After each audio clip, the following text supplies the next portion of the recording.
Order! Order! You are an incorrigible delinquent at times. Behave yourself, man!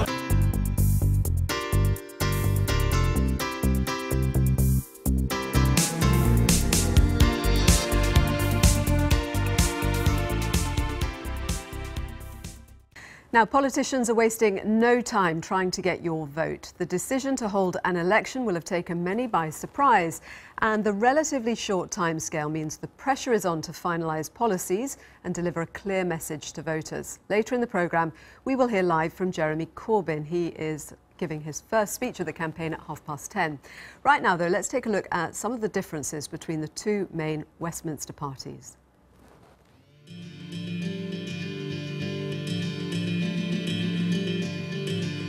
It will come as no surprise that the big issues in the general election will revolve around Brexit. Prime Minister Theresa May will see it as a chance to cement her vision for the UK, while others will be delighted with the opportunity to challenge it. So how could the main policy areas play out under Brexit? Expect a revival of the debate over immigration. The Conservatives believe as part of Brexit, the current system where EU citizens can move freely between countries should be replaced so migration can be controlled. Labour also accept that the current system has to go, but say the new one must work for businesses and communities. UKIP has said it's committed to reducing net migration back to below 50,000 a year. The biggest factor for the economy will be the deal any future Prime Minister can strike with the EU. Theresa May has made clear her view that the UK should withdraw from the single market and seek a new customs arrangement and free trade agreement with the EU. But others question whether this can be done within a 2-year timeframe and protect the interests of businesses. Labour say in any future deal the UK must retain the exact same benefits that membership of the single market currently brings. Nicola Sturgeon wants Scotland to be able to decide its own future and remain in the EU. But her calls for a second referendum have so far fallen on deaf ears, with Theresa May ruling it out before Brexit is completed. Labour leader Jeremy Corbyn has said he would be absolutely fine with a second independence referendum in Scotland. An ageing population, staff shortages and claims of low morale amongst employees means the NHS will be a key area of debate. Opponents have claimed the system is in crisis and have called for much greater financial support. Mrs May, however, has rejected such claims. Donald Trump's not afraid of hitting the headlines, and the UK's relationship with the US president could be scrutinised in coming weeks. Theresa May has previously invited President Trump here on a state visit and was pictured holding hands with him. Opposition leaders, however, have criticised her for a perceived inability to challenge President Trump on a number of issues. Theresa May has been keen to cut the welfare bill, with proposed changes to disability benefits being criticised. Other parties will say the most vulnerable in society should be protected from cuts. The Conservatives will point to the falling unemployment rate, while Labour leader Jeremy Corbyn has made it clear workers' rights after Brexit are a key priority. Labour and the Lib Dems will lead the charge campaigning against an education system that they say is critically underfunded. Theresa May has made clear her wish for more grammar schools. Clearly, politicians have got their work cut out to put forward a strong case on all these issues, especially in just 7 weeks.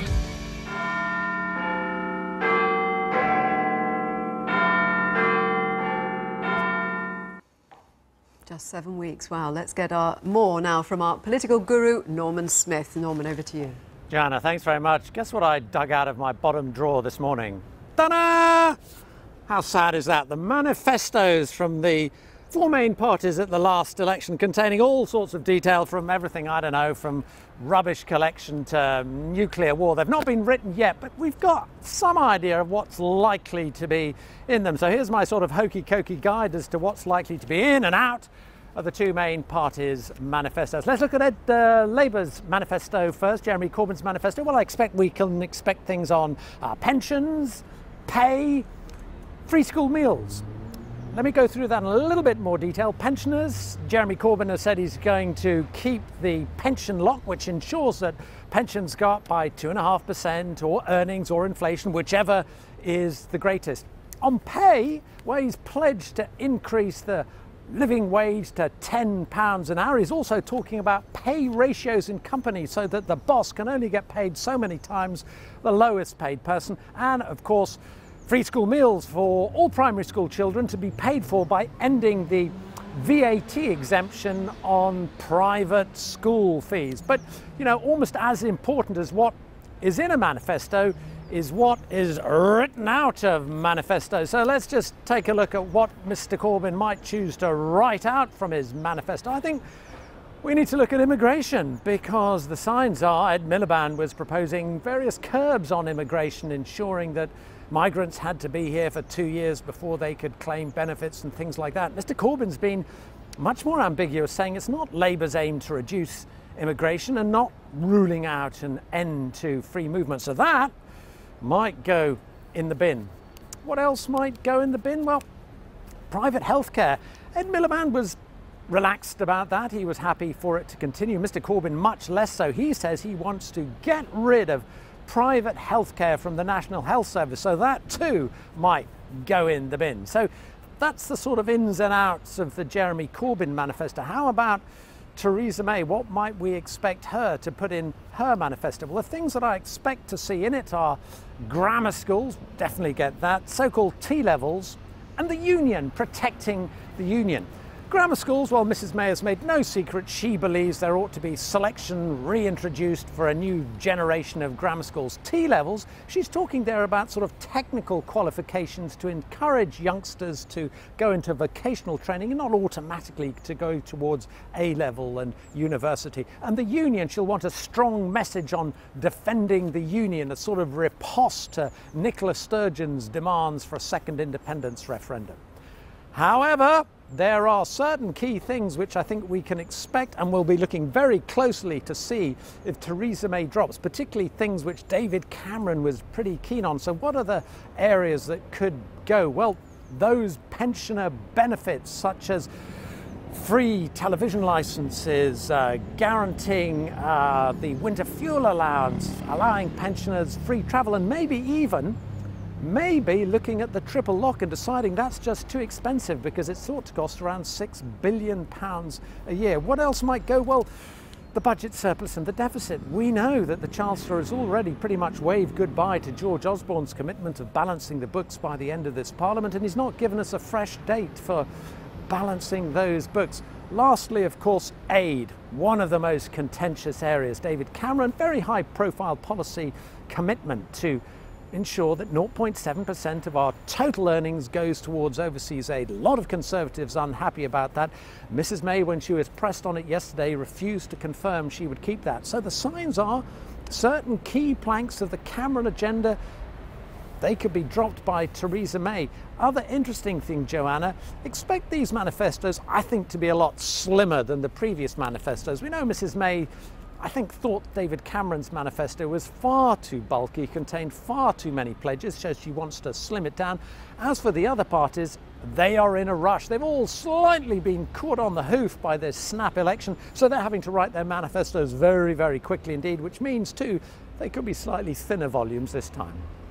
Thank you very much, Norman. Well, with me now in the studio are two people who can tell us what to look out for. Sam Tarry used to be a spokesman for Jeremy Corbyn and is in regular contact with the Labour leader. We're also joined by Mark Wallace, executive editor of the influential Tory grassroots website Conservative Home. Thank you both for joining us. When the parties are considering their manifestos, they will be mindful, of course, of the Brexit backdrop and the question as to whether this is going to be an election fought on traditional battlegrounds and party allegiances, or whether Remain and Leave still is kind of at the forefront of minds. What are your thoughts on how Labour should tackle that one, first of all, Sam? I think clearly Brexit is going to be a huge part of the election. I think Labour's priority would be to say, well, what does a post-Brexit Britain actually look like?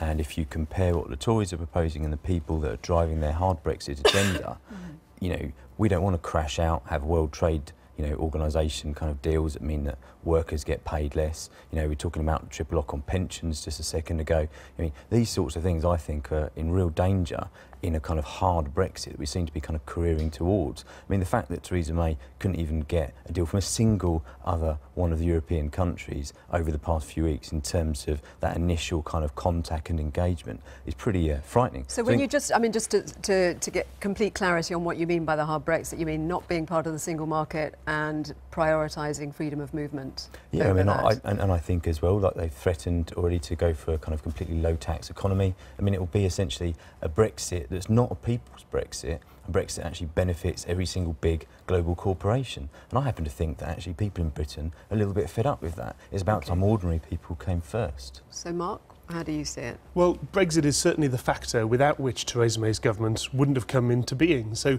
part of the challenge for prime ministers is that you've got to fulfil the factors that put you into power, but you've also got to make sure that you have the opportunity to do some other things alongside and then also after they're dealt with. So remember, David Cameron never wanted to be the austerity prime minister, but the financial crisis was the backdrop to him becoming PM. Theresa May is setting out to make a very clear and very swift message on exactly how she will deliver Brexit, but that will also mean that with this election it'll give her another 3 years, if she wins, after fulfilling Brexit to develop a wider agenda. Does she she's said about not wanting her hands tied previously by what has happened in Parliament in terms of having to sort of spell out the Conservative, the government position on Brexit. Is that exactly what's going to happen now with her having to draw up a manifesto and make clear what the red lines are? Well, I think she's spelled out some red lines from the outset, actually, certainly since Conservative Party conference back in October, then again at Lancaster House in January, then again when she declared the election this week. She said that we should take back control of our money, our borders and our laws. And of course, those are three familiar messages. They were the three central planks of the Vote Leave campaign last year. So the interesting thing is none of that guarantees what you call a kind of low-tax Brexit or whatever. What that guarantees is the British people from here on out get the chance to decide at every election how their country should be governed. If we do something like stay in the single market, you don't have control of your immigration policy, you don't have you don't have full control of your laws because the European Court of Justice stays in charge. She's re-establishing our democracy and she's fulfilling Brexit, not in a hard Brexit or a soft Brexit, just the only Brexit there is. Sam, I know you're in regular contact with Jeremy Corbyn. He says, bring on this election. Is he upbeat when you talk to him? He's actually pretty fired up. I mean, I think, Jeremy's at his strongest clearly when he's out on the campaign trail, talking to people. He gets a rough ride in the media, and so him actually getting out there on the front foot and talking to people face to face on the doorsteps across Britain, he's in his element. So I think he's really up for this, actually. I think, he's saying, look, we've got a crisis in so many elements of our society today. The NHS, people are sort of literally, it's like being back in the 90s, the end of the fag end of the last Tory government. People lying on hospital sort of trolleys. We've got a situation of crisis of funding in our schools. I came in today on the tube, luckily. I didn't have to get on Southern Rail. I mean, that is another absolute disaster that's been overseen by the Tory government. So I think Jeremy's going to say, look, we can't just pretend that Brexit is the only thing that this election is going to be about. It's about how do we deal with Brexit, but also how do we deal with the crisis in our country. And actually, if you look at the policies that Corbyn's put forward just over the last couple of weeks and over the Easter weekend, very much focused on domestic policy agenda. How do you help people, the 6 million people that are carers at home? How do you actually put more money back into the exchequer by increasing the minimum wage? Jeremy Corbyn's right, isn't he? I mean, those are the issues that matter to people on a daily basis. What's going on in the NHS, social care, schools. Brexit, we've had that debate. It's undoubtedly true that, of course, all these issues matter. And as I say, if whoever wins this general election is going to be in charge not just for Brexit, they're going to be in charge for the whole governance of the nation. So we will hear an awful lot about these wider issues. I mean, it's fair to say that from what I hear, Jeremy Corbyn certainly does have a tough time in the media, but he's also giving the Labour Party a pretty tough time on the doorstep. And a big question will be, how emboldened does Theresa May feel by the weakness of the Labour opposition? Does she feel that she can do some things to deal with what she called, when she first became Prime Minister, those burning injustices? And how radical can she be as a result of the fact that they feel that Labour isn't too serious a challenge? Mark's saying Jeremy Corbyn's a problem for Labour on the doorstep. What would you say to that? I think, look, every election is about actually 650 seats, and every election is going to be different. There's so many factors. I mean, I think some people are saying that this election is a foregone conclusion. I don't think that at all, actually. I think that there's an awful lot of things that are going to take place over the next 50 days. I think, actually, Jeremy's policies are incredibly popular, and I think when people actually go out and speak to people on doorstep and say we are actually going to transform your lives, rather than actually just the broken promises of the Tories, you know, real practical policies, you know, we need a situation where if we are going into Brexit, we need a serious plan for investment. And where is the investment programme from this government? You know, Jeremy's actually got a plan that says we will rebuild Britain in the interest of ordinary people after Brexit. And I think that that is something that really has resonance with people. Sam Terry, Mark Wallace, thank you both very much. There is a caveat that we are expecting to hear from Jeremy Corbyn at 10:30, so we may or may not have sport and news then, because if Jeremy Corbyn starts to speak, we will bring you his speech live, because of course a snap election has been called. How does that feel if you were just elected for the first time 2 years ago? We're joined now by some of the MPs who were part of that new crop of faces in 2015, expecting to be there until 2020 because of the Fixed Term Parliament Act, which meant that there should not be another election for 5 years. We can talk to Ian Blackford, who's the SNP MP for Ross, Skye and Lochaber. He was elected in 2015, as was Oliver Dowden. He is the Conservative MP for Hertsmere, and Catherine West, Labour MP for Hornsey and Wood Green. And we're also joined by Baroness Brinton, who is President of the Liberal Democrats. Thank you all very much for joining us. So, are you relishing the thought of going to the country again, 2 years on? Well, I've already been out 4 times, both in Wood Green and Muswell Hill, and all the parts of my constituency. And I think people really do want to have a debate, not just about Brexit and so on, but also about public services, the National Health Service, the cuts to our schools, first cuts in 30 years to our schools, about cuts to councils, meaning that some of the basics which we've always accepted from councils, like our roads, you know, like all those things, if we had a different government with different priorities, we might actually be able to address some of those long-term infrastructure projects. What is top of the list when you're talking to people? Is it because, I mean, there is a sense that, you know, and a conversation around the fact that people are saying this is going to be about Brexit. Yes. Well, I think the NHS is coming up a lot, actually, More because than I think Brexit, for older people, they're very worried, and for younger people who may be carers for older people, they're worried that how is long-term care going to be funded? And also for families, which we have a lot of, worrying about schools and the fact that first cuts to schools in 30 years, that's very, very worrying indeed. Oliver Dowden, what do you want to be able to say on the doorstep? What do you think is the big priority? Well, I think the first thing to say is we don't want to have an election for an election's sake. There is an important reason for holding this election, and I think what's become clear, certainly if you look at the course of the bill for the Prime Minister to invoke Article 50, that she needs a clearer mandate. She needs a direct mandate from the British people to achieve what she wants from the European negotiations. So as far as you're concerned, then Brexit is absolutely the main consideration that people should be thinking about? No, well, actually, I think it's wider than that. Right. I think it's about leadership. I think the Prime Minister has demonstrated the leadership that this country needs, and she needs a mandate in Parliament to deliver on that. But for somebody to get a clear mandate, there needs to be absolute clarity on what the party would do, well, you know, how the party sees the country after Brexit. Yes. Well, and that's exactly what the Prime Minister has set out, both in her speech and in her white paper. And I think in the election, there is actually going to be a contrast between the Prime Minister, who's shown that leadership, both on the economy and on Europe, and the danger we have, because the danger that we heard just yesterday is that you have the Libs, you have Labour, and you have the SNP in a so-called progressive coalition, which is going to put the country at risk. Labour have said that they wouldn't talk about being part of a coalition at this stage. They fell into that trap before. Let's bring in Ian Blackford, SNP MP. How do you feel going out and having to get people to vote all over again just 2 years after you were voted in?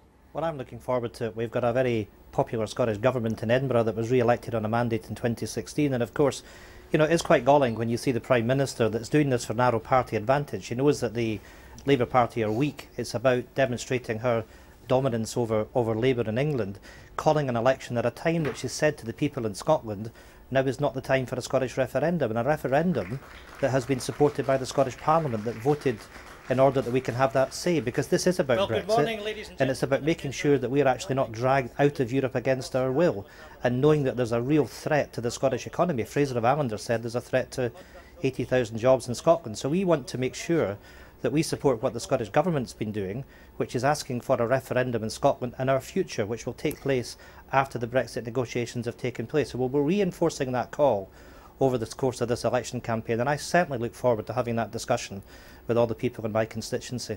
Sal Brinton, President of the Liberal Democrats, are you hoping, because of the Liberal Democrats' clear view of Brexit, that there may be a resurgence for the Liberal Democrats, because of course the Liberal Democrats suffered terribly just 2 years ago? 2015 was not a good year for us at all. We recognise that. And we are very clear already from the reception that we've had on the streets, not just in the last 2 days, although 5,000 people have joined the Liberal Democrats since Theresa May made her announcement, which is an astonishing number. We're very, very clear that we will continue to be the only UK-wide party that is going to fight against a hard Brexit. Oliver talked about Theresa May setting out very clearly what she wants. The papers such as the Daily Mail are talking about that.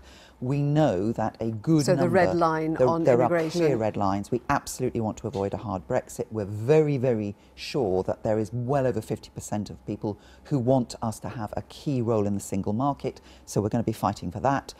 But we would also agree that the NHS remains a major issue, as do schools. And that's why we were the party, through Norman Lamb in the House of Commons, who've been fighting for an independent commission, which the government refused to set up, to look at the future funding of the NHS.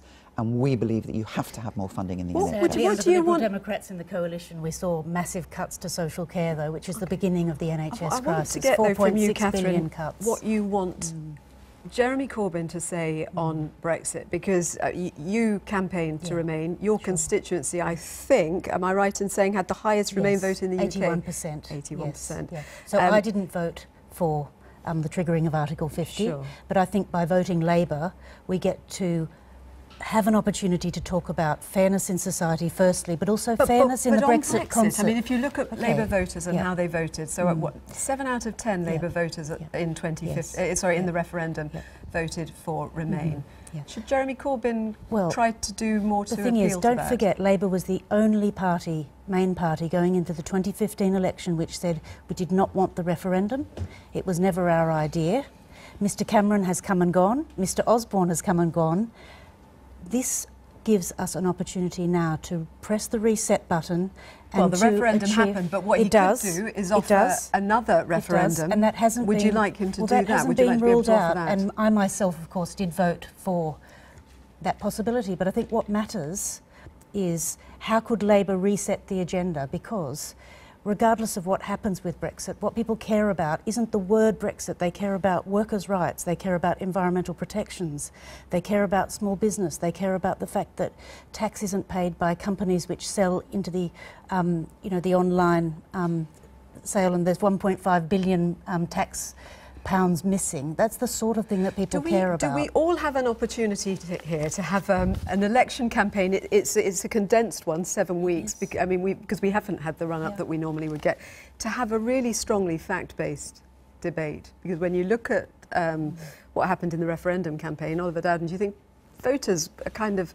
It's fair for voters to perhaps feel a bit scarred by some of what happened there. Well, I wasn't happy with a lot of the way in which the referendum was conducted. I think there were exaggerated claims on both sides, but I think we've moved beyond that, and I think the real question for this election is, can we give the Prime Minister the mandate she needs in the national interest to get the best possible deal? And Catherine was talking about having a second referendum. I think that would be absolutely disastrous, not only because we'd be saying to the British people, we didn't like the result the first time round, we want to go back. But secondly, in those negotiations, the incentive would be for the Commission, for the other countries, to get the worst possible deal to try and make Brexit look awful for this country. I do not think that would be in the national interest. Thought from Sal Brinton, you wanted to come in there. I just wanted to say it's very clear that Labour is still completely split on the position about Europe. Brexit is very, very important. There needs to be a strong opposition to what Theresa May is proposing, and the Liberal Democrats are more than happy to step up to the plate to that. Thank you all very much. We're going to have plenty more time to revisit this over the next 7 weeks. Thank you for now. Thank you.